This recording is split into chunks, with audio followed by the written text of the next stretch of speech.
Good morning friends, आप सबों का हमारे चैनल एके ट्यूटोरियल्स में स्वागत है। आज जो हम लोग टॉपिक स्टडी करने जा रहे हैं वो है MIL Hindi AEC 1 ability enhancement course 1 semester 1 के छात्रों के लिए। MIL Hindi AEC 1 ability enhancement course 1, उसका हम लोग लघु उत्तरीय प्रश्नोत्तर उस दिन डिस्कस कर रहे थे, चर्चा कर रहे थे। आज हम लोग जो है वो क्वेश्चन 8 तक हमने डिस्कस कर लिया था प्रीवियस वीडियो में। अगर आपने पहला वीडियो नहीं देखा है तो जाकर के प्लेलिस्ट में ज़रूर देख लें। MIL हिंदी AEC 1 के नाम से प्लेलिस्ट में बना दिया है सेमेस्टर 1 चैनल में। तो आइए अब नेक्स्ट क्वेश्चन को डिस्कस करते हैं। क्वेश्चन है, प्रारूप से क्या समझते हैं? प्रारूपण के विभिन्न प्रकारों पर विचार करें। कह रहा है कि प्रारूप से क्या समझते हैं और प्रारूपण के विभिन्न प्रकारों पर विचार करें। तो कह रहा है, किसी भी कार्यालय में आगत पत्रों के प्राप्ति के पश्चात निचले अधिकारी द्वारा एक टिप्पणी कर उच्च अधिकारी को उसकी जानकारी प्रेषित की जाती है। इस प्रक्रिया को ही प्रारूपण कहते हैं। कह रहा है कि कोई भी कार्यालय में, कोई भी ऑफिस में जो पत्र आता है, आगत पत्र, ठीक है, वो पत्र आने के बाद निचले अधिकारी द्वारा एक टिप्पणी कर उच्च अधिकारी को उसकी जानकारी क्या की जाती है? भेजी जाती है, प्रेषित की जाती है। कोई ऑफिस में मान लो कोई लेटर आया, कोई पत्र आया, कोई जनता ने कोई पत्र दिया, तो उसके बाद पत्र प्राप्ति के पश्चात, माने पत्र प्राप्ति के बाद, ठीक है, किसी भी कार्यालय में आगत पत्रों की प्राप्ति के पश्चात निचले अधिकारी द्वारा, नीचे के जो अधिकारी हैं उनके द्वारा एक टिप्पणी कर उच्च अधिकारी को उसकी जानकारी प्रेषित की जाती है, उसकी जानकारी भेजी जाती है। इस प्रक्रिया को ही प्रारूपण कहते हैं। ये जो प्रक्रिया है, ये जो प्रोसेस है, इसको प्रारूपण कहते हैं। मूल रूप में आलेखन टिप्पणी कार्य पर ही आधारित होता है। मूल रूप से अगर देखें तो आलेखन जो है वो टिप्पणी कार्य पर ही आधारित होता है। इसे मसौदा या मसविदा भी कहते हैं। ठीक है, कह रहा है कि किसी भी कार्यालय में जो आगत पत्र है उनकी प्राप्ति के पश्चात, उनकी प्राप्ति के बाद निचले अधिकारी द्वारा, नीचे के जो अधिकारी हैं उनके द्वारा एक टिप्पणी कर उच्च अधिकारी को उसकी जानकारी प्रेषित की जाती है। जो हायर ऑफिसर हैं उनको जानकारी भेजा जाता है। इस प्रक्रिया को ही प्रारूपण कहते हैं। ये जो प्रक्रिया है उनको क्या कहते हैं? प्रारूपण कहते हैं। मूल रूप में आलेखन टिप्पणी कार्य पर ही आधारित होता है। मूल रूप से अगर देखें तो आलेखन जो है वो टिप्पणी कार्य पर ही आधारित होता है और इसे मसौदा या मसविदा भी कहते हैं। प्रारूप के विभिन्न प्रकार होते हैं। प्रारूप के क्या होते हैं? विभिन्न प्रकार होते हैं। इनका क्षेत्र विशाल और विविध होता है। प्रारूप के विभिन्न प्रकार होते हैं, अलग अलग टाइप्स होते हैं और इनका क्षेत्र जो है बहुत बड़ा होता है और विविध, एकदम डाइवर्स होता है। जो निम्न प्रकार से है, प्रारूप को यहाँ 4 टाइप में बांटा गया। पहला है साहित्यिक प्रारूप, दूसरा है कला और चित्रकला, तीसरा संगीत और चौथा लेखन प्रारूप। साहित्यिक प्रारूप में है, इसमें कहानियाँ, कविताएं, नाटक आदि शामिल होते हैं। कला और चित्रकला, इसमें चित्र, नक्शे, स्केच इत्यादि आते हैं। तीसरा है संगीत, इसमें गीत, ध्वनि, ताल इत्यादि आते हैं। लेखन प्रारूप, इसका उपयोग विभिन्न प्रकार के लेखों, पत्रों, प्रस्तावों आदि को संचारित करने के लिए किया जाता है। तो ये 4 प्रकार के क्या है? प्रारूप हैं। पहला है साहित्यिक प्रारूप, दूसरा है कला और चित्रकला, तीसरा है संगीत और चौथा है लेखन प्रारूप। साहित्यिक प्रारूप में है, इसमें कहानियाँ, कविताएं, नाटक आदि शामिल होते हैं। दूसरा है कला और चित्रकला, इसमें चित्र, नक्शे, स्केच इत्यादि आते हैं। तीसरा है संगीत, इसमें गीत, ध्वनि, ताल इत्यादि आते हैं। चौथा है लेखन प्रारूप, इसका उपयोग विभिन्न प्रकार के लेखों, पत्रों, प्रस्तावों आदि को संचारित करने के लिए किया जाता है। तो इसी प्रकार डिजाइन प्रारूप भी दस्तावेजों के लिए डिजाइन किए जाते हैं। तो ये था हमारा क्वेश्चन नंबर 9, प्रारूप से क्या समझते हैं और प्रारूपण के विभिन्न प्रकारों पर विचार करें। नेक्स्ट क्वेश्चन आइए डिस्कस करते हैं। राम वृक्ष बेनीपुरी के बारे में संक्षेप में लिखें। शॉर्ट में लिखना है, लघु उत्तरीय प्रश्नोत्तर है ये। तो ये राम वृक्ष बेनीपुरी के बारे में संक्षेप में लिखें। राम वृक्ष बेनीपुरी का जन्म बिहार के मुजफ्फरपुर जिले के बेनीपुर गांव में सन 1899 में हुआ। कह रहा है कि राम वृक्ष बेनीपुरी का जन्म जो है वह कब हुआ।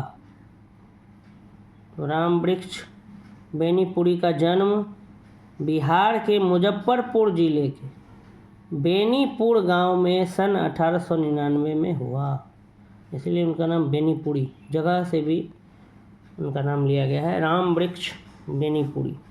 तो राम वृक्ष बेनीपुर का जन्म बिहार के मुजफ्फरपुर जिले के बेनीपुर गांव में सन 1899 में हुआ। माता पिता का निधन बचपन में ही हो जाने के कारण जीवन के आरंभिक वर्ष, जीवन का जो शुरुआती वर्ष है, अभावों, कठिनाइयों और संघर्षों में बीते। कह रहा है कि राम वृक्ष बेनीपुरी का जन्म बिहार के मुजफ्फरपुर जिले के बेनीपुर गांव में सन 1899 में हुआ। माता पिता का निधन बचपन में ही हो जाने के कारण जीवन के आरंभिक वर्ष, जीवन के शुरुआती वर्ष अभावों, कठिनाइयों और संघर्षों में बीते। 10वीं तक की शिक्षा प्राप्त करने के बाद वे सन 1920 में राष्ट्रीय स्वाधीनता आंदोलन में सक्रिय रूप से जुड़ गए। 10वीं तक जब वो शिक्षा प्राप्त कर लिए तो सन 1920 में वे राष्ट्रीय स्वाधीनता आंदोलन में जुड़ गए, नेशनल फ्रीडम स्ट्रगल, उसमें जुड़ गए। कई बार जेल भी गए। उनका देहावसान माने उनकी मृत्यु हो गई, निधन हो गया उनका सन 1968 में। 1968 में उनका क्या हो गया था, निधन हो गया था। तो राम वृक्ष बेनीपुरी के बारे में बताया गया। चलिए नेक्स्ट, इसी में और भी है, उनके बारे में पूरा डिटेल है भी। 15 वर्ष की अवस्था में बेनीपुरी जी की रचनाएं पत्र पत्रिकाओं में छपने लगी। जब वो 15 साल के हुए उसी समय उनकी जो रचनाएं थी, जो कुछ भी उन्होंने क्रिएट किया था, पत्र पत्रिकाओं में, ठीक है, मैगजीन्स में छपने लगा। वे बेहद प्रतिभाशाली पत्रकार थे। उन्होंने अनेक दैनिक, साप्ताहिक एवं मासिक पत्र पत्रिकाओं का संपादन किया, जिनमें तरुण भारत, किसान मित्र, बालक, युवक, योगी, जनता, जनवाणी और नई धारा उल्लेखनीय। तो 15 वर्ष की अवस्था में ही बेनीपुरी जी की रचनाएं पत्र पत्रिकाओं में क्या होने लगी, छपने लगी। और वे बेहद एक प्रतिभाशाली पत्रकार भी थे। उन्होंने दैनिक, रोज का जो पत्र पत्रिका होता है, साप्ताहिक, वीकली या मंथली, ये सब मैगजीन्स में उनका एडिटर बने, संपादन किया, एडिटिंग किया उनका, जिनमें तरुण भारत, किसान मित्र, बालक, युवक, योगी, जनता, जनवाणी और नई धारा उल्लेखनीय है। राम वृक्ष बेनीपुरी ने हिंदी नाट्य साहित्य में अपना सफल योगदान दिया। राम वृक्ष बेनीपुरी ने हिंदी नाट्य साहित्य में अपना सफल क्या दिया, योगदान दिया। इन्होंने नाटक के विभिन्न रूपों में रचना की। इन्होंने नाटक के क्या की, विभिन्न रूपों में रचना की। नाटक, एकांकी, सोक्ति रूपक, रेडियो रूपक आदि। इन नाटकों के माध्यम से इन्होंने समाज की समस्याओं को रखा तथा उसमें सुधार के प्रयत्न भी किए, सुधार के कोशिश भी किए। संवादों के माध्यम से बेनीपुरी जी ने समाज की अच्छाइयों, बुराइयों का उल्लेख किया है। अतीत की अच्छाइयों को सुरक्षित रखने का उपक्रम तथा बुराइयों को त्यागने का प्रयास किया है। इनके ये प्रयास वर्तमान सामाजिक जीवन के महत्वपूर्ण पक्ष हैं। बेनीपुरी कृत, अम्बपाली, तथागत विजेता, ये 3 नाटक हैं जिनका आधार ऐतिहासिक है। सीता की माँ सोक्ति रूपक, सिन्हल विजय, संघमित्रा, नेत्रदान तथा नया समाज एकांकी है। अमर ज्योति, शकुंतला, रामराज तथा गांव के देवता रेडियो रूपक। कह रहा है रामवृक्ष बेनीपुरी ने हिंदी नाट्य साहित्य में अपना सफल योगदान दिया। इन्होंने नाटक के विभिन्न रूपों की रचना की। नाटक, एकांकी, स्वोक्ति रूपक, रेडियो रूपक आदि। इन नाटकों के माध्यम से उन्होंने समाज की समस्याओं को रखा। तो उन्होंने बहुत सारे नाटक में भी क्या किया, अपना प्रतिभा को दिखाया। बेनीपुरी कृत अम्बपाली, तथागत, विजेता, ये सभी 3 नाटक हैं जिनका आधार ऐतिहासिक है। वे सीता की माँ, सिन्हल विजय, संघमित्रा, नेत्रदान और सारा मतलब इन्होंने उनकी कृतियाँ हैं। अमर ज्योति, शकुंतला, रामराज, गाँव के देवता, ये रेडियो फॉर्मेट में था, रेडियो रूपक। नेक्स्ट अब अगला सवाल देखते हैं। टिप्पणी किसे कहते हैं? इसे लिखते समय किन किन बिंदुओं पर ध्यान देना आवश्यक है? कह रहा है कि टिप्पणी आखिर किसे कहते हैं और इसको लिखते समय किन किन बातों पर, किन किन बिंदुओं पर ध्यान देना आवश्यक है। तो कह रहा है प्रशासनिक पत्राचार में टिप्पणी की विशेष भूमिका होती है। प्रशासनिक जो एडमिनिस्ट्रेशन जो हम जो पत्राचार करते हैं उसमें टिप्पणी की विशेष भूमिका होती है। नीचे स्तर के कर्मचारी द्वारा उच्च स्तरीय अधिकारी को जो पत्र प्रेषित किया जाता है, जो पत्र भेजा जाता है, उस पर कुछ टिप्पणी दी जाती है। कह रहा है कि जो प्रशासनिक पत्राचार होता है, जो एडमिनिस्ट्रेशन में जो बातचीत पत्राचार होता है, उसमें टिप्पणी की विशेष भूमिका होती है। नीचे स्तर के कर्मचारी के द्वारा उच्च स्तरीय अधिकारी को जो पत्र प्रेषित किया जाता है, भेजा जाता है, उस पर कुछ टिप्पणी दी जाती है।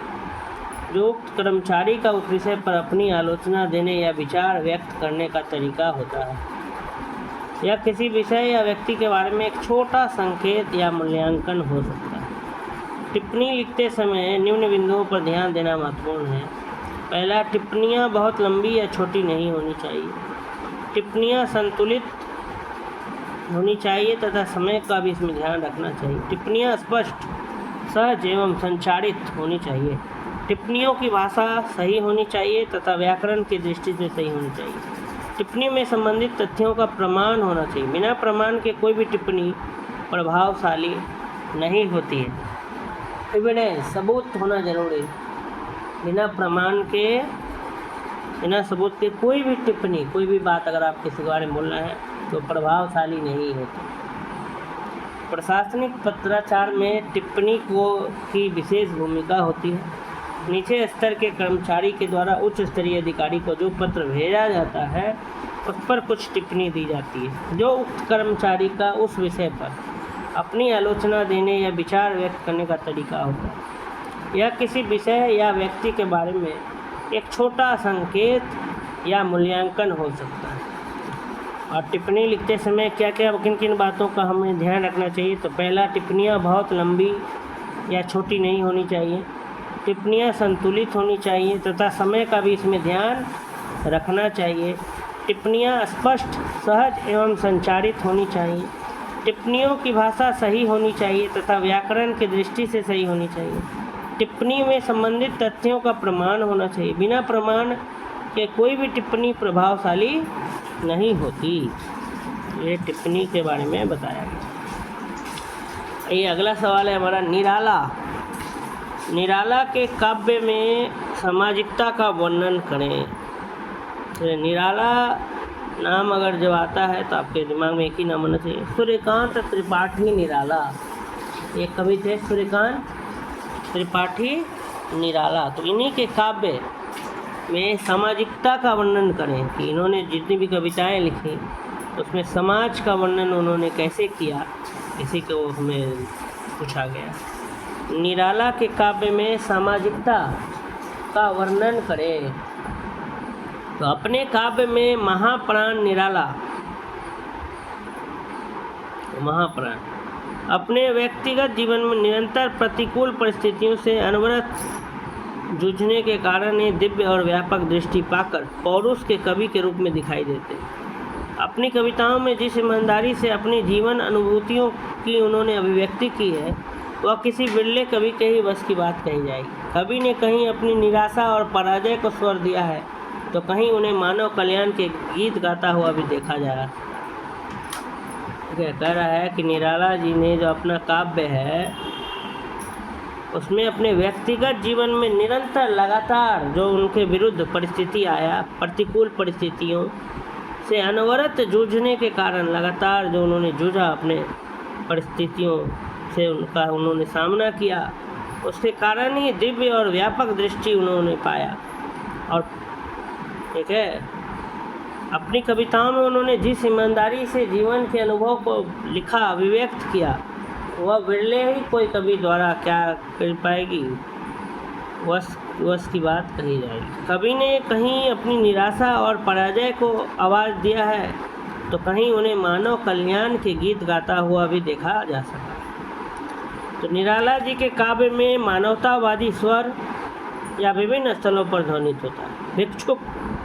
भिक्षुक हो या पत्थर तोड़ती मजदूरीन हो, रास्ते के फूल हो या फिर विधवा कवि की संवेदना उन सभी के प्रति प्रकट हुई। यह महाप्राण निराला के बारे में बात हो रही है। ठीक है, महाप्राण निराला जी के काव्य में मानवतावादी स्वर विभिन्न स्थलों पर ध्वनित होता है। भिक्षुक हो या पत्थर तोड़ती मजदूरीन हो, रास्ते के फूल हो या फिर विधवा कवि की संवेदना उन सबके प्रति जो है, ठीक है, क्या कह रहा है, निराला जी के काव्य में जो है जीवन की अनुभूति को पूरे अच्छे तरीके से क्या किया गया, दर्शाया गया है। जीवन के हर अनुभूति को कवि ने कहीं निराशा और पराजय को आवाज़ दिया है, स्वर दिया है, तो कहीं उन्हें मानव कल्याण के गीत गाता हुआ भी देखा जा सकता है। निराला जी के काव्य में मानवतावादी स्वर विभिन्न स्थलों पर ध्वनित होता है। भिक्षुक हो या पत्थर तोड़ती मजदूरीन हो, रास्ते के फूल हो या फिर विधवा कवि की संवेदना उन सभी के प्रति प्रकट हुई। निराला जी के काव्य में प्रकृति का बखूबी चित्रण हुआ है। निराला जी की जो कविताएं हैं उसमें प्रकृति के बारे में बखूबी बताया गया है, जिसके माध्यम से न केवल उनकी अंतर्वेदना अभिव्यक्त हुई है अपितु प्रेम और सौंदर्य को भी अभिव्यक्ति मिली। निराला जी के काव्य में प्रकृति का बखूबी चित्रण हुआ है, जिसके माध्यम से न केवल उनकी अंतर्वेदना अभिव्यक्त हुई है अपितु प्रेम और सौंदर्य की भी अभिव्यक्ति मिली। यहाँ तक कि अपने काव्य में निराला जी ने अपने व्यक्तिगत प्रेम भावना को भी अभिव्यक्ति दी है। ठीक है, यहाँ तक कि उन्होंने अपने काव्य में, निराला जी ने अपने व्यक्तिगत प्रेम भावना को भी अभिव्यक्ति दी है। जाहिर है कि निराला जी के काव्य को विद्रोह और विरोध के अतिरिक्त अन्य अभिनव भाव भूमियाँ भी प्राप्त हुई है। कह रहा है कि यहाँ तक कि अपने काव्य में निराला जी ने अपनी व्यक्तिगत प्रेम भावना की भी अभिव्यक्ति दी है। जाहिर है कि निराला जी के काव्य को विद्रोह और विरोध के अतिरिक्त अन्य अभिनव भाव भूमियाँ भी प्राप्त हुई। ध्यातव्य है कि जहाँ उन्होंने विद्रोह को स्वर दिया है वह नवनिर्माण से ही संबद्ध है, विध्वंसात्मक कतई नहीं। उन्होंने हमेशा निर्माण पर जोर दिया है, कंस्ट्रक्शन पर, डिस्ट्रक्शन पे कभी नहीं दिया। ठीक है, निर्माण संबंधी चीज़ों को उन्होंने नवनिर्माण से संबंध दिया है और विध्वंस के लिए कभी नहीं। विद्रोह को अगर स्वर भी दिया है तो उन्होंने निर्माण के लिए दिया है, विध्वंस के लिए नहीं दिया। आगे लिखा है, निश्चित रूप से कहा जा सकता है कि महाप्राण निराला की कविताएं उनके व्यक्तिगत जीवन में आए विभिन्न मोड़ों को दर्शाने में पूर्णतया सक्षम हैं। कहीं शोषितों के प्रति करुणा, तो कहीं पूंजीवादी अर्थव्यवस्था के प्रति व्यंग, तो कहीं मानव मात्र के लिए कल्याण भावना की अभिव्यक्ति हुई है। तो निश्चित रूप से हम ये कह सकते हैं कि महाप्राण निराला जी की जो कविताएं हैं उनके व्यक्तिगत जीवन में आए अलग अलग जो मोड़ हैं उनको दर्शाने में पूरी तरीके से क्या है, सक्षम है। कहीं पर जो है शोषितों के प्रति जो है दया दिखाया गया, करुणा, कहीं मानव कल्याण के लिए, मानव के वेलफेयर के लिए अभिव्यक्ति दी गई है और कहीं पर पूंजीवादी अर्थव्यवस्था कैपिटलिज्म पर क्या किया गया है, व्यंग किया गया है। तो इस प्रकार से महाप्राण निराला के कविताओं में हमें सामाजिकरण देखने को मिलता है। आइए नेक्स्ट क्वेश्चन पढ़ते हैं।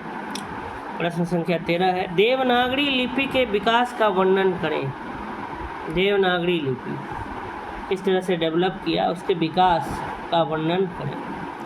तो देवनागरी लिपि का विकास एक लंबी और समृद्ध इतिहास से जुड़ा हुआ है। देवनागरी लिपि का विकास जो है एक लंबी और समृद्ध इतिहास से जुड़ा हुआ है। इस लिपि का प्रारंभ, इस लिपि का शुरुआत भारत में हुआ था और इसे लगभग 1100 ईस्वी पूर्व में विकसित किया गया था। कह रहा है कि देवनागरी लिपि का विकास एक लंबी और समृद्ध इतिहास से जुड़ा हुआ है। इस लिपि का प्रारंभ उत्तर भारत में हुआ था और इसे लगभग 1100 ईस्वी पूर्व में विकसित किया गया था।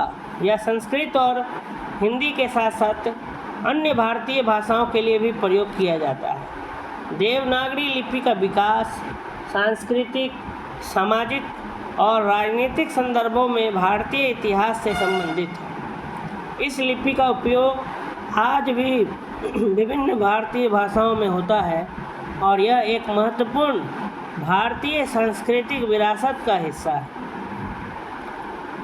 भारतीय संविधान के अनुच्छेद 243 के अनुसार हिंदी भारत की क्या है, राजभाषा है और इसकी लिपि देवनागरी लिपि है।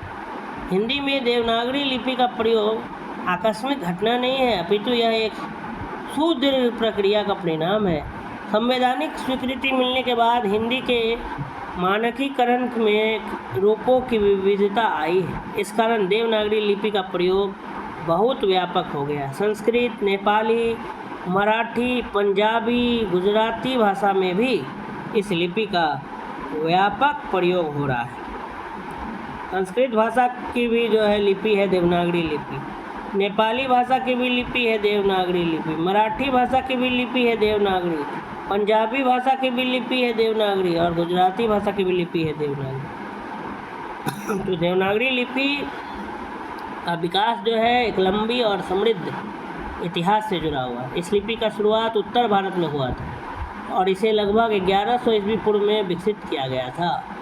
संस्कृत और हिंदी के साथ साथ अन्य भारतीय भाषाओं के लिए भी इसका प्रयोग किया जाता है। देवनागरी लिपि का विकास जो है सांस्कृतिक, सामाजिक और राजनीतिक संदर्भ में अगर देखें तो ये सब भारतीय इतिहास से क्या है, जुड़ा हुआ है, संबंधित है।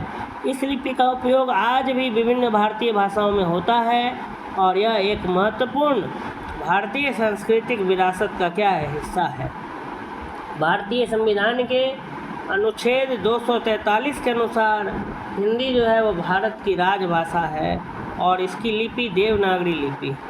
हिंदी में देवनागरी लिपि का प्रयोग आकस्मिक घटना नहीं अपितु एक सुदीर्घ प्रक्रिया का परिणाम। संवैधानिक स्वीकृति मिलने के बाद हिंदी के मानकीकरण में रूपों की विविधता आई। इस कारण देवनागरी लिपि का प्रयोग बहुत व्यापक हो गया है। संस्कृत, नेपाली, मराठी, पंजाबी तथा गुजराती भाषा में भी इस लिपि का व्यापक प्रयोग हो रहा है। तो ये देवनागरी लिपि के विकास से क्या है, संबंधित है। आइए नेक्स्ट क्वेश्चन देखते हैं। रामचरितमानस का संक्षेप में वर्णन करें।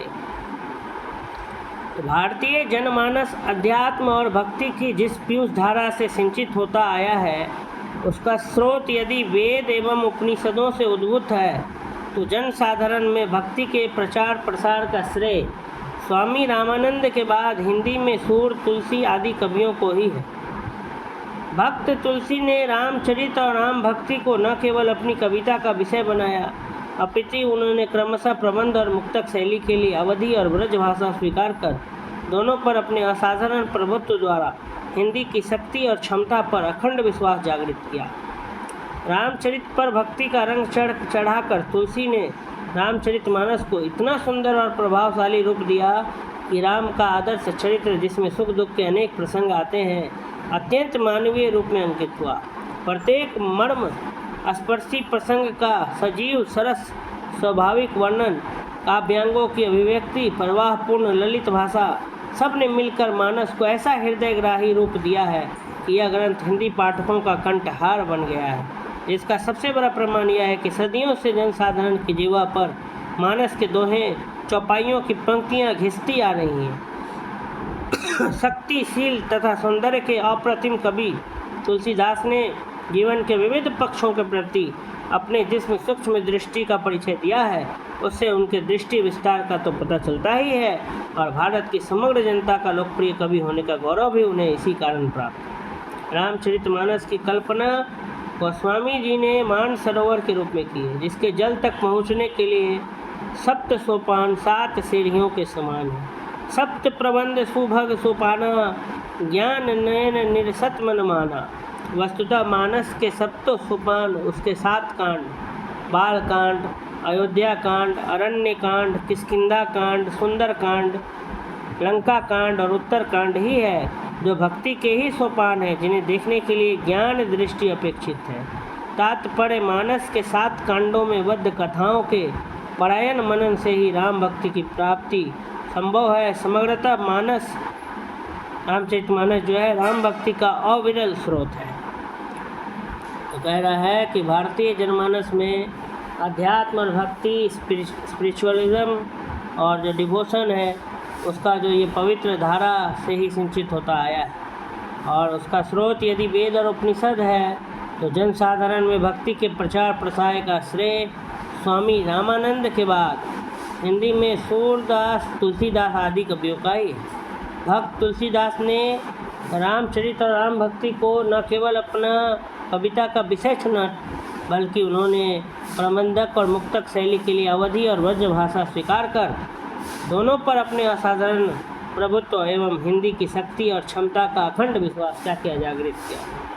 रामचरित पर भक्ति का रंग चढ़ाकर तुलसीदास ने रामचरितमानस को इतना सुंदर और प्रभावशाली रूप दिया कि राम का आदर्श चरित्र, जिसमें सुख दुख के अनेक प्रसंग आते हैं, अत्यंत मानवीय रूप में अंकित हुआ। प्रत्येक मर्म स्पर्शी प्रसंग का सजीव सरस स्वाभाविक वर्णन, काव्यांगों की अभिव्यक्ति, प्रवाहपूर्ण ललित भाषा, सबने मिलकर मानस को ऐसा हृदयग्राही रूप दिया है कि यह ग्रंथ हिंदी पाठकों का क्या बन गया, कंठहार बन गया है, पूरा कंठ में समा गया है। इसका प्रमाण ये है कि सदियों से जनसाधारण की जीवा पर, सदियों से जनसाधारण की जो जीव है उस पर मानस के दोहे चौपाइयों की पंक्तियाँ घिसती आ रही।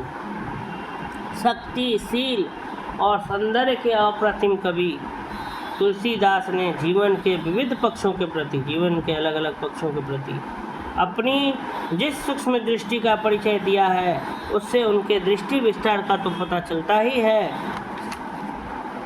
भारत की समग्र जनता का लोकप्रिय होने का गौरव भी उन्हें इसी कारण प्राप्त। रामचरितमानस की कल्पना गोस्वामी जी ने मानसरोवर के रूप में की है, जिसके जल तक पहुंचने के लिए 7 सोपान जो है 7 सीढ़ियों के समान है। 7 प्रबंध सुभग सोपाना, ज्ञान नयन निरसत मन माना। ठीक है, तो वस्तुतः मानस के 7 सोपान, उनके 7 कांड, बाल कांड, अयोध्या कांड, अरण्य कांड, किष्किंधा कांड, सुंदर कांड, लंका कांड और उत्तर कांड ही हैं, जो भक्ति के ही सोपान हैं, जिन्हें देखने के लिए ज्ञान दृष्टि क्या है अपेक्षित। तात्पर्यतः मानस के 7 कांडों में बद्ध कथाओं के परायण मनन से ही राम भक्ति की प्राप्ति संभव है। समग्रतः मानस राम भक्ति का अविरल स्रोत है। आइए नेक्स्ट टॉपिक हम लोग अगला जो बिंदु है उसको पढ़ते हैं। अंधेर नगरी नाटक का संक्षेप में वर्णन करें। अंधेर नगरी जो नाटक है उसको संक्षेप में बताना है। अंधेर नगरी शायद वही है, अंधेर नगरी चौपट राजा, टकेसर भाजी, टकेसर खाजा। ठीक है, तो अंधेर नगरी की कथानक लघु नाटक के रूप में अत्यंत संक्षिप्त है। यद्यपि पात्रों की संख्या अधिक दिखाई देती है, किंतु सारे पात्रों में प्रमुखता जिन पात्रों से प्राप्त होती है उनमें महंत जी, गोवर्धन दास और राजा है। कह रहा है कि अंधेर नगरी जो नाटक है उसमें ऐसे तो बहुत सारे पात्र हैं, कैरेक्टर्स बहुत सारे हैं उस नाटक में, ठीक है, मतलब रोल जो प्ले किया है उस नाटक में बहुत सारे लोग हैं, किंतु जो मुख्य रूप से जो है वो 3 लोगों को इसमें देखा गया है। एक महंत जी, एक गोवर्धन दास और एक राजा। ठीक है, अंधेरी नगरी का कथानक जो है लघु नाटक के अनुरूप ही बहुत छोटा है। यद्यपि पात्रों की संख्या अधिक दिखाई देती है, किंतु सारे पात्रों में प्रमुखता, सारे पात्रों में जो मुख्य जो पात्र हैं उसमें आते हैं महंत जी, ठीक है, गोवर्धन दास और राजा। महंत जी, गोवर्धन दास और राजा। अन्य पात्र गौण होकर भी मूल कथा की गति देने में सहायक हैं। मुख्य रूप से ये 3 पात्र हैं, महंत जी, गोवर्धन दास और राजा। अन्य पात्र गौण होकर भी मूल कथा की गति देने में सहायक। घटनाओं के घात प्रतिघात के बीच 2 परस्पर विरोधी चरित्रों महंत और राजा के चरित्र अधिक महत्व प्राप्त करते हैं। कह रहा है कि महंत जी, गोवर्धन दास और राजा, ये 3 पात्र जो है इस अंधेरी नगरी नाटक में प्रमुख हैं, और भी बहुत सारे पात्र हैं जो पीछे से जो है रोल ले रहे हैं और इस नाटक को गति देने का काम कर रहे हैं। घटनाओं के घात और प्रतिघात के मध्य 2 परस्पर विरोधी चरित्र महंत और राजा के चरित्र अधिक महत्व प्राप्त करते हैं। यहाँ महंत जी को एक ऐसे पात्र में उपस्थित किया जाता है जिनका चरित्र विवेकशील है, जबकि राजा का चरित्र अविवेकी। महंत जी अपने शिष्य को प्रारंभ में ही लोभ से बचने का ज्ञान उपदेश देते हैं। दरअसल लोभ जो समस्त पापों की जड़ है, वह लोभ गोवर्धन दास और राजा में समान रूप से विद्यमान है, जिसके कारण दोनों को अपनी अपनी तरह से नतीजे भुगतने होते हैं। जहाँ तक महंत चरित्र का प्रश्न है तो वह अपनी युक्ति द्वारा शोषित पीड़ित जनता को विवेकहीन शासन से अवश्य मुक्ति दिलाता है, किंतु वह राजा का आसन ग्रहण करने का लोभ संवरण नहीं कर पाता। अंधेरी नगरी नाटककार भारतेंदु हरिश्चंद्र द्वारा लिखित उनका प्रतीकात्मक लघु नाटक। इसमें नाटककार की व्यंग्य चेतना अंधेरी नगरी की अव्यवस्था, मूल्यहीनता, न्याय व्यवस्था की विकृति आदि को प्रकाशित करने की दृष्टि से ही महत्व पाती है। नाटक के मूल स्वदेशीता का आग्रह विशेष प्रबल रहा। इसमें नाटककार द्वारा विदेश शासन में जी रहे उस समाज का चित्रण किया गया है जिसमें चारों ही तरफ अंधाधुंध मची हुई है। सर्वत्र हर जगह मूल्यहीनता की स्थिति व्याप्त थी और अव्यवस्था जो है उसका शिकार जन सामान्य को होना पड़ रहा था। इस अंध व्यवस्था को ही दर्शाना नाटककार का मूल उद्देश्य था। इसी में वो जो नाटक था उसका शीर्षक यही था, अंधेरी नगरी चौपट राजा टकेसर भारी टकेसर। मतलब ऐसा नगरी है जहाँ पर हर नियम जो है उल्टा पुल्टा ही अव्यवस्था है। ठीक है, बहुत ही अच्छा नाटक है। अगर आपने वो नाटक नहीं अगर कभी पढ़ा है तो आप जा कर के यूट्यूब में सर्च कर सकते हैं, पढ़ सकते हैं, अंधेरी नगरी चौपट राजा। ठीक है, छोटी सी कहानी है, छोटा सा नाटक है। ठीक है, एक बकरी मर जाती है तो दीवार पहले गिर जाता है, बकरी मर जाती है, फिर दीवार किसने बनाया, चुना किसने किया, ऐसे करके सब लोग धीरे धीरे घसीटते हुए आते हैं। ठीक है, बहुत अच्छा एक नाटक है, उसको आप अगर देखना चाहें तो देख सकते हैं। नेक्स्ट है भारतेंदु हरिश्चंद्र के जीवन का संक्षेप में वर्णन करें। तो भारतेंदु हरिश्चंद्र का जन्म सन 1850 में उत्तर प्रदेश के राज्य अंतर्गत वाराणसी के संभ्रांत परिवार में हुआ था। भारतेंदु हरिश्चंद्र का जन्म सन 1850 ईस्वी में उत्तर प्रदेश राज्य के अंतर्गत वाराणसी के संभ्रांत परिवार में हुआ था। भारतेंदु हरिश्चंद्र का जन्म जो है सन 1850 ईस्वी में उत्तर प्रदेश राज्य अंतर्गत वाराणसी के संभ्रांत परिवार में हुआ था। उनके पिता का नाम बाबू गोपाल चंद्र था, जिन्हें व्रजभाषा के कवि के रूप में काफ़ी सम्मान प्राप्त था। कह रहा है कि भारतेंदु हरिश्चंद्र का जन्म जो है वो सन 1850 ईस्वी में उत्तर प्रदेश राज्य के अंतर्गत वाराणसी के संभ्रांत परिवार में हुआ था। उनके पिता का नाम बाबू गोपाल चंद्र था, जिन्हें व्रजभाषा के कवि के रूप में काफ़ी सम्मान प्राप्त था। वे गिरिधर दास उपनाम से व्रजभाषा में रचनाएं करते थे। बालक हरिश्चंद्र पर पिता की धार्मिक प्रवृत्ति और सृजनात्मकता का काफ़ी गहरा प्रभाव पड़ा। उन्हें प्रारंभिक शिक्षा अपने घर पर ही विभिन्न भाषाओं के जानकार शिक्षकों से प्राप्त हुई। उनका विवाह 13 वर्ष की अवस्था में मन्नो देवी के साथ हुआ। उन्होंने देशाटन से भी काफ़ी कुछ जाना था। तत्पश्चात वे साहित्य सेवा में जुट गए। तब से आजीवन वे सृजनरत रहे। यह दुर्भाग्य रहा कि वे सन 1885 ईस्वी में 34-35 वर्ष की अल्पावस्था में ही सिधार गए। कह रहा है कि भारतेंदु हरिश्चंद्र का जन्म सन 1850 ईस्वी में उत्तर प्रदेश के राज्य के अंतर्गत वाराणसी के संभ्रांत परिवार में हुआ था। उनके पिता का नाम बाबू गोपाल चंद्र था, जिन्हें व्रजभाषा के कवि के रूप में काफ़ी सम्मान प्राप्त था। वे गिरिधर दास उपनाम से व्रजभाषा में रचनाएं करते थे। बालक हरिश्चंद्र पर पिता की धार्मिक प्रवृत्ति और सृजनात्मकता का काफ़ी गहरा प्रभाव पड़ा। उन्हें प्रारंभिक शिक्षा पर अपने घर पर ही विभिन्न भाषाओं के जानकार शिक्षकों से प्राप्त हुई। उनका विवाह जो है 13 वर्ष की अवस्था में मन्नो देवी के साथ हो गया। उन्होंने देशाटन में से काफ़ी कुछ जाना भ्रमण करके। तत्पश्चात वे साहित्य सेवा में जुट गए और तब से आजीवन वे सृजनरत रहे। यह दुर्भाग्य रहा कि वे सन 1885 ईस्वी में बस 34 और 35 वर्ष की काफ़ी कम उम्र में अल्पावस्था काफ़ी कम उम्र में ही वह सिधार गए, माने उनकी मृत्यु हो गई। उनका निधन हो गया 1885 में, वो जब 34-35 वर्ष के थे। आधुनिक हिंदी साहित्य के अंतर्गत भारतेंदु हरिश्चंद्र का प्रादुर्भाव, माने भारतेंदु हरिश्चंद्र जो इमर्ज हुए, माने उनका वो जो आए एक युग दृष्टा के रूप में देखा जाता है। पूरा युग एरा खुद दिखाने वाले एवं युग परिवर्तक साहित्यकार के रूप में हुआ। उनके प्रादुर्भाव के साथ हिंदी साहित्य में परिवर्तन की एक नई लहर आई। जब वो आए कविता के क्षेत्र में, काव्य के क्षेत्र में, तो उन्होंने हिंदी साहित्य के क्षेत्र में परिवर्तन की लहर आई। हिंदी साहित्य जगत को एक ऐसा साहित्यकार प्राप्त हुआ जिन्होंने न केवल कविताएं लिखी अपितु हिंदी गद्य लेखन की दिशा में भी अपना महत्वपूर्ण योगदान देने के साथ युगीन लेखों को उस दिशा में प्रवृत्त भी किया। कहा कि जिन्होंने न केवल कविताएं लिखी बल्कि गद्य भी लिखा और जो उस समय के कवि थे, युगीन कवि उस टाइम के, उनको भी प्रवृत्त किया। हिंदी नाटक का प्रारंभ भी उन्हीं से माना जाता।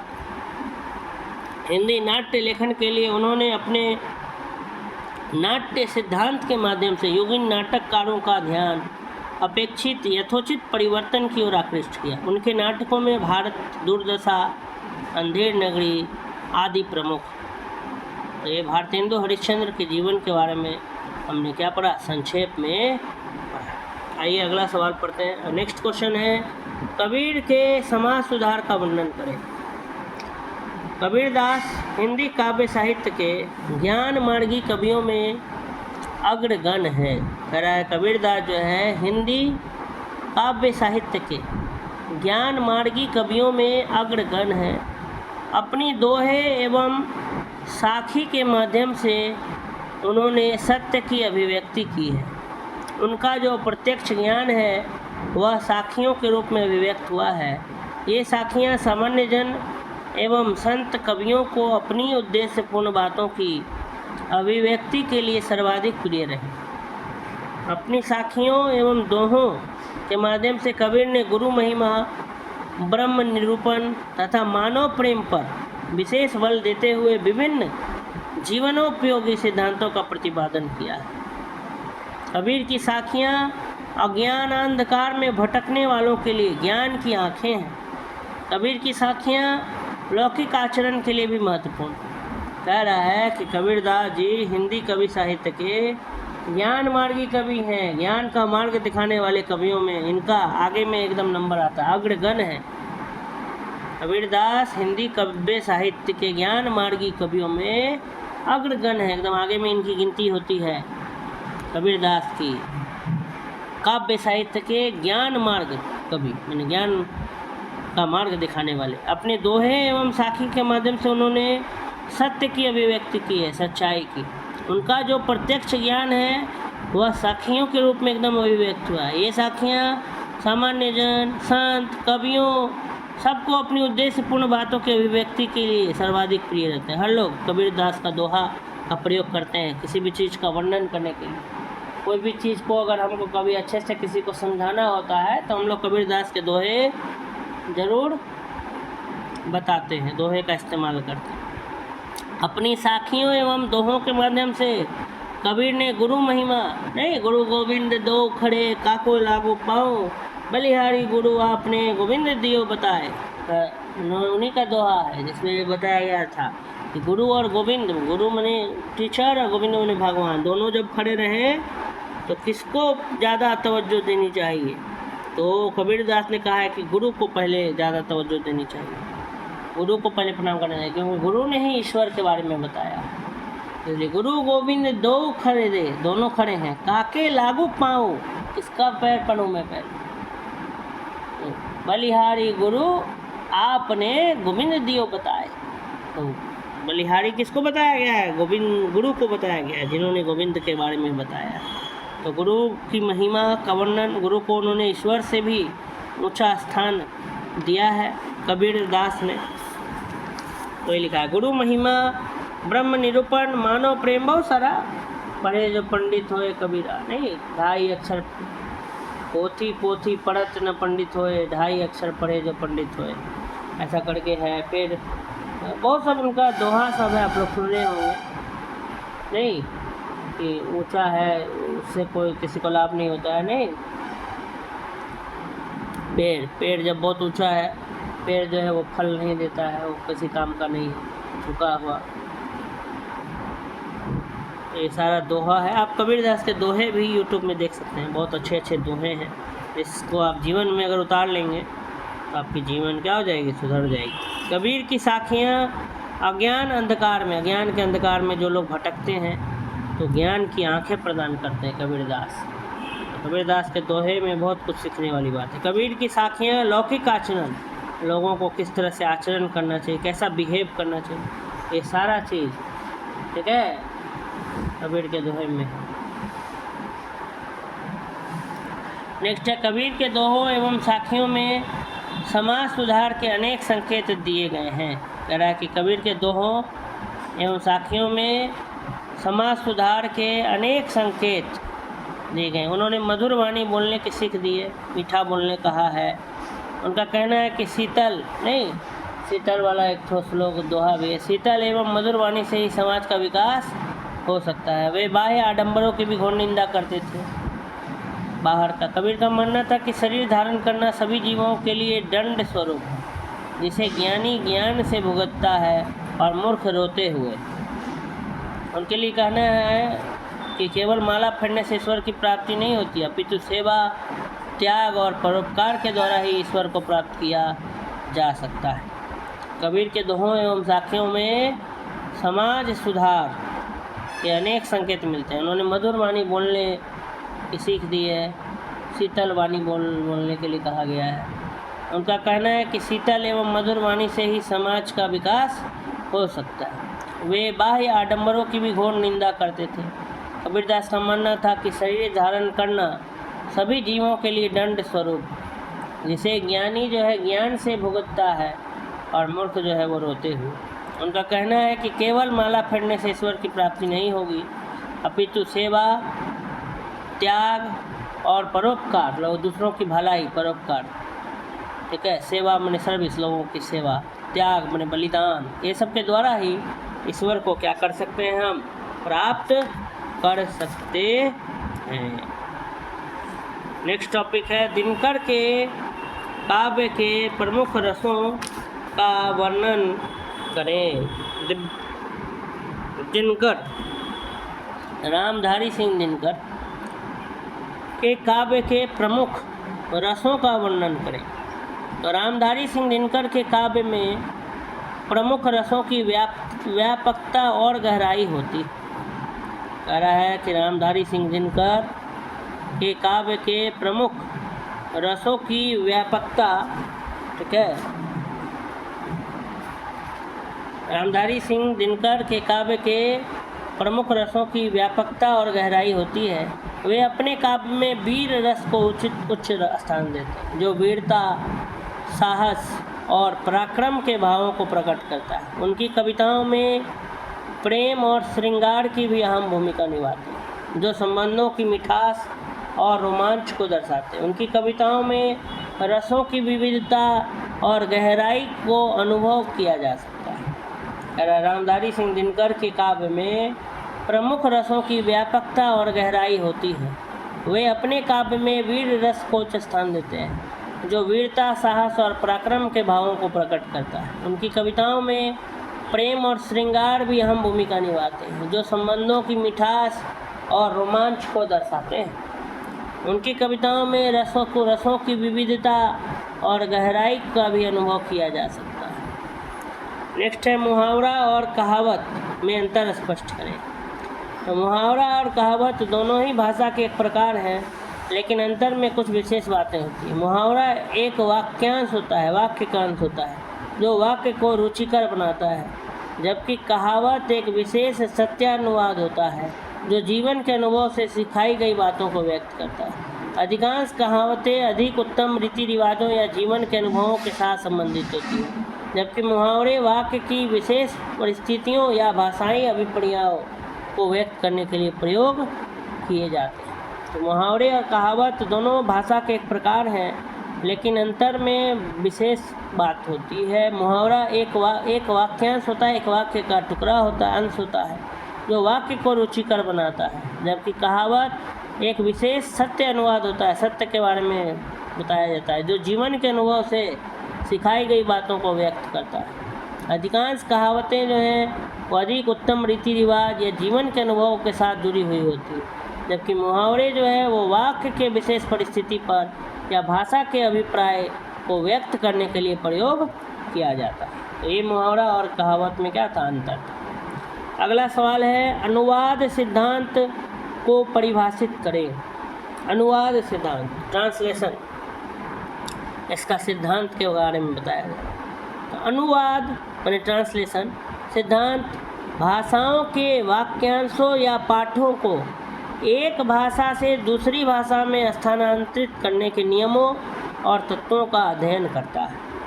हालांकि अनुवाद सिद्धांत में हम लोग भाषाओं के जो है वाक्यांश या पाठों को एक भाषा में से दूसरी भाषा में स्थानांतरित करने के नियम और तत्व का क्या करते हैं, अध्ययन करते हैं। यह समझने में मदद करता है कि भाषा का अर्थ और भाव कैसे संवेदनशीलता से एक भाषा से दूसरी भाषा में परिभाषित किया जा सकता है। अनुवाद के कुछ प्रमुख मुख्य सिद्धांत निम्नलिखित हैं। पहला है अर्थ अनुवाद, दूसरा व्याकरण अनुवाद, तीसरा प्रयोजन अनुवाद और चौथा संवेदन अनुवाद। अर्थ अनुवाद, इसमें प्राथमिक ध्यान अद्यतित वाक्यांश के अर्थ पर दिया जाता है।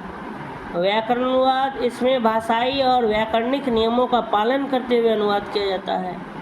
प्रयोजन अनुवाद, इसमें उद्देश्य और संदेश को स्थानांतरित किया जाता है बिना मूल भाषा के अनुवाद के साथ परिभाषित किए जाने का। चौथा संवेदन अनुवाद, इसमें मूल भावना और महत्व को ध्यान में रखते हुए अनुवाद किया जाता है।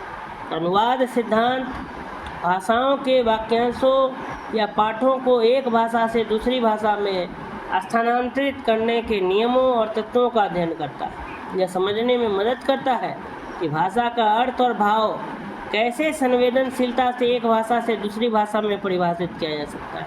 अनुवाद के कुछ मुख्य सिद्धांत निम्नलिखित हैं।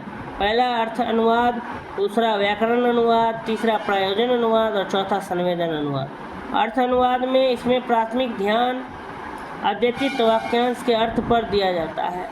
व्याकरण अनुवाद, इसमें भाषाई और व्याकरणिक नियमों का पालन करते हुए अनुवाद किया जाता है। तीसरा प्रयोजन अनुवाद, इसमें उद्देश्य और संदेश को स्थानांतरित किया जाता है बिना मूल भाषा के अनुवाद के साथ परिभाषित किए जाने का। चौथा संवेदन अनुवाद, इसमें मूल भावना और महत्व को ध्यान में रखते हुए अनुवाद किया जाता है। तो ये थे अनुवाद के सिद्धांत। अगला सवाल है, छायावाद का स्वरूप स्पष्ट करें। नेक्स्ट क्वेश्चन है, छायावाद का स्वरूप के बारे में बताना। तो छायावाद की पद्धति कबीर आदि की निर्गुण निराकार व्यंजनाओं से भिन्न तो है ही, सूफियों की पद्धति से भी अलग है, पृथक। छायावाद का जो सिस्टम है, कार्य पद्धति, ये कबीर का जो सिस्टम था कि निर्गुण और निराकार, कोई आकार नहीं, उससे भी अलग है, और सूफी की पद्धति से भी अलग है। नई छायावादी काव्यधारा का भी एक आध्यात्मिक पक्ष है, परंतु उसकी मुख्य प्रेरणा जो है धार्मिक न होकर मानवीय और सांस्कृतिक। कह रहा है कि नई जो छायावादी काव्यधारा है उसका भी एक आध्यात्मिक पक्ष है, लेकिन उसका मुख्य जो है वो धार्मिक न होकर मानवीय और सांस्कृतिक। उसे हम 20वीं शताब्दी की वैज्ञानिक और भौतिक प्रगति की प्रतिक्रिया भी कह सकते हैं। छायावाद को क्या कहा जा रहा है कि नई छायावादी काव्यधारा भी एक आध्यात्मिक पक्ष है, परंतु उसकी मुख्य प्रेरणा जो है वो धार्मिक न होकर के मानवीय और सांस्कृतिक। उससे हम 20वीं शताब्दी की वैज्ञानिक और भौतिक प्रगति की प्रतिक्रिया भी कह सकते हैं। छायावाद जो है भारतीय आध्यात्मिकता की नवीन परिस्थिति के अनुरूप स्थापना करता है। कह रहा है कि छायावाद की जो पद्धति है वो कबीर का जो सिस्टम था लिखने का, निर्गुण निराकार, उससे भी अलग है, सूफीवाद से भी अलग है, और नया जो छायावादी है वो अभी का जो जनरेशन है, वैज्ञानिक और भौतिक विकास जो प्रगति हुआ है उसी का समझो कि क्या है, प्रतिक्रिया है। और ये मानव पर ज़्यादा डिपेंड है, कल्चर पर ज़्यादा डिपेंड है, धार्मिक ये नहीं है इसका मुख्य, ठीक है, ये मानवीय है और सांस्कृतिक। छायावाद भारतीय आध्यात्मिकता की नवीन परिस्थिति के अनुरूप स्थापना करता है। छायावाद जो है भारत की जो आध्यात्मिकता है उसको नवीन परिस्थिति, नया जो परिस्थिति है, जो सर्कमस्टांस है, उसके अनुरूप स्थापना करता है। जिस प्रकार मध्य युग का जीवन भक्ति काव्य में व्यक्त हुआ, उसी प्रकार आधुनिक जीवन की अभिव्यक्ति इस काव्य में हो रही। वाजपेयी जी भक्तिकालीन कवियों तथा भक्ति काव्य से छायावाद का अंतर स्पष्ट करते हुए लिखते हैं कि जहाँ पूर्ववर्ती भक्ति काव्य में जीवन के लौकिक और व्यवहारिक पहलुओं को गौण स्थान देकर उनकी उपेक्षा की गई थी, वहाँ छायावादी काव्य प्राकृतिक सौंदर्य और सामयिक जीवन परिस्थितियों से ही मुख्यतः अनुप्राणित। कह रहा है कि छायावाद जो है वो भारतीय आध्यात्मिकता की नवीन परिस्थिति के अनुरूप, नया परिस्थिति के अनुरूप स्थापना करता है। जिस प्रकार मध्य युग का जीवन भक्ति काव्य में व्यक्त हुआ, उसी प्रकार आधुनिक जीवन की अभिव्यक्ति इस काव्य में हो रही है। वाजपेयी जी भक्तिकालीन कवियों तथा भक्ति काव्य से छायावाद का अंतर स्पष्ट करते हुए लिखते हैं कि जहाँ पूर्ववर्ती भक्ति काव्य में, पहले के भक्ति काव्य में जीवन के लौकिक और व्यवहारिक पहलुओं को गौण स्थान देकर उनकी अपेक्षा की गई थी, वहीं छायावादी काव्य में प्राकृतिक सौंदर्य और सामयिक जीवन परिस्थितियों में ही यह मुख्यतः अनुप्राणित। इस दृष्टि से पूर्ववर्ती भक्ति काव्य की प्रकृति, निरपेक्षता और संसार मिथ्या की सैद्धांतिक प्रक्रियाओं का विरोधी भी। छायावाद मानव जीवन सौंदर्य और प्रकृति को आत्मा का अभिन्न स्वरूप मानता है। छायावाद जो है वो मानव जीवन सौंदर्य और प्रकृति को आत्मा का क्या मानता है, अभिन्न स्वरूप। उसे अव्यय की वेदी पर बलिदान नहीं कर देता। इस प्रकार निबंधकार आध्यात्मवाद की भूमि पर प्रतिष्ठित होते हुए मध्यकालीन भक्ति काव्य और आधुनिक छायावादी काव्य में दृष्टि भेद को स्पष्ट करता है। छायावाद काव्य मध्य युग की काव्यधारा से प्रमुखतः इस अर्थ में अलग है, भिन्न माने अलग होना, कि वह किसी क्रमागत सांप्रदायिकता या साधना परिपाटी का अनुगमन नहीं करता। तो कोई भी सांप्रदायिकता या साधना परिपाटी का अनुगमन नहीं करता। आधुनिक छायावादी काव्य किसी क्रमागत अध्यात्म पद्धति को लेकर नहीं चलता। नवीन जीवन प्रगति में ही उसने आत्म सौंदर्य की झलक देखी। छायावादी काव्य प्रकृति की चेतना से अनुप्राणित होकर पुरुष या आत्मा के अधिष्ठान में परिणत होता है। उसकी गति प्रकृति से पुरुष की ओर और हृदय से भाव की ओर होती है, और इन दार्शनिक अनुभूति के अनुरूप काव्य वस्तु का चयन करने में छायावादी कवियों ने प्रकृति के अपार क्षेत्र से यथेच्छ सामग्री ग्रहण की, जैसी इच्छा वैसा सामग्री। मतलब ये अभी के ज़माने का ये काव्य है जो नेचर से रिलेटेड है, अभी का जो जनरेशन है उससे रिलेटेड है, और वो कोई भी आध्यात्मिक धार्मिक रूप नहीं है। पहले का जो सिस्टम था, जो पद्धति था, उससे ये बिल्कुल अलग है। छायावादी जो पद्धति है, ठीक है, छायावादी पद्धति में कोई भी जो है साधना माने पूजा पाठ परिपाटी ये सब का अनुगमन नहीं होता, या किसी प्रकार की सांप्रदायिकता का भाव उत्पन्न नहीं होता। ये सारा चीज़ इसमें बताया गया। उसकी गति प्रकृति से पुरुष की ओर और हृदय से भाव की ओर होती है। इन दार्शनिक अनुभूति के अनुरूप काव्य वस्तु का चयन करने में चुनने में छायावादी कवियों ने प्रकृति के अपार क्षेत्र से जो सामग्री है वो ले लिया है। इस प्रकार प्रस्तुत निबंध में वाजपेयी ने छायावाद को अपना समर्थन दिया। उन्होंने बहुत ही तर्कपूर्ण और प्रामाणिक ढंग से छायावाद के सामाजिक एवं राष्ट्रीय आंदोलन तथा सांस्कृतिक पुनर्जागरण से संपृक्त संदर्भों को भी मूल्यांकित किया है।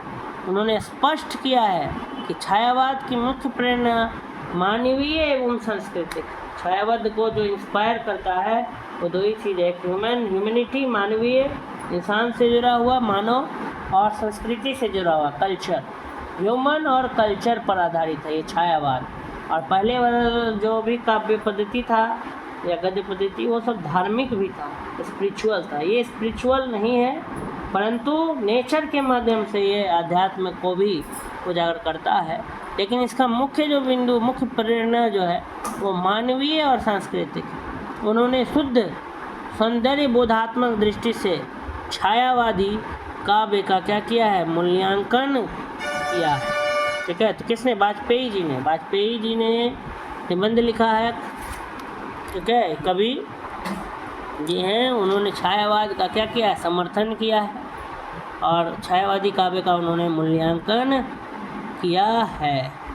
ठीक है, तो इस प्रकार से ये हमने जो है छायावाद के बारे में भी क्या कर लिया, पढ़ लिया। तो आज का वीडियो हम लोग यहीं पर क्या करते हैं, समाप्त करते हैं। अगर आपको ये वीडियो अच्छा लगा, वीडियो को लाइक करें, शेयर करें, अधिक से अधिक स्टूडेंट तक पहुँचाएँ। आज हमने लगभग क्वेश्चन नंबर 21 तक जो है शॉर्ट आंसर को डिस्कस कर लिया। अगले वीडियो में हम लोग क्वेश्चन नंबर 22 से जो है डिस्कस करेंगे। ठीक है, अगर आप तक अपने चैनल को सब्सक्राइब नहीं किया है तो प्लीज़ चैनल को सब्सक्राइब कर लें, और वीडियो को लाइक करना ना भूलें। अधिक से अधिक लोगों तक शेयर करें।